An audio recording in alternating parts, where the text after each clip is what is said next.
ঢাকার রাস্তায় হঠাৎ করেই শুরু হয় ব্যাটারি চালিত রিকশার বিরুদ্ধে অভিযান। একের পর এক ৩০টি রিকশা জব্দ, ৩টি রিকশা তাৎক্ষণিকভাবে ভেঙে ফেলা হয় চোখের সামনেই। অনেকেই তখন হাফ ছেড়ে বললেন, অবশেষে এলো শৃঙ্খলা ফিরিয়ে আনার সময়।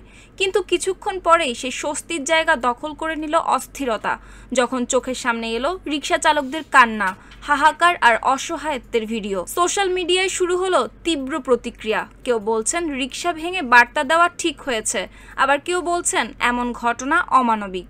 তবে ঘটনার পেছনে আছে লাইসেন্স, নতুন নিয়ম, নিরাপদ রিকশার পরিকল্পনা, সবই জানিয়ে দিয়েছে সিটি কর্পোরেশন। জানা যায় ঢাকা মহানগরের সড়কে ঢাকা উত্তর সিটি কর্পোরেশন ও মেট্রোপলিটন পুলিশ একসঙ্গে মিলে চালিয়েছে যৌথ অভিযানে রিকশা ভেঙে ফেলার কিছু ভিডিও সোশ্যাল মিডিয়ায় ছড়িয়ে পড়ে, যেখানে রিকশা চালকরা কাঁদছেন, অনেকে রীতিমতো ভেঙে পড়েছেন। সাধারণ মানুষ প্রশ্ন তোলে, রিকশা উৎপাদনের জায়গায় হানা দেওয়া হয়নি কেন?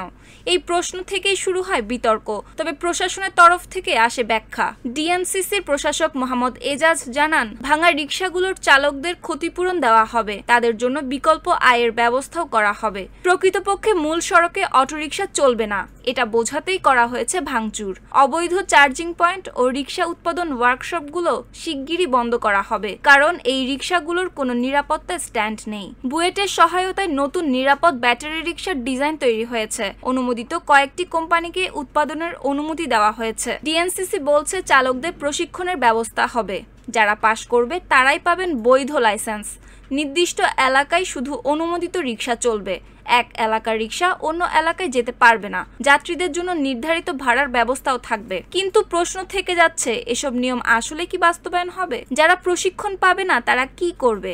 উৎপাদকদের বিরুদ্ধে কি ব্যবস্থা নেওয়া হচ্ছে? নিউজ ডেস্ক, সুপ্তি রায়, ভোরের আকাশ।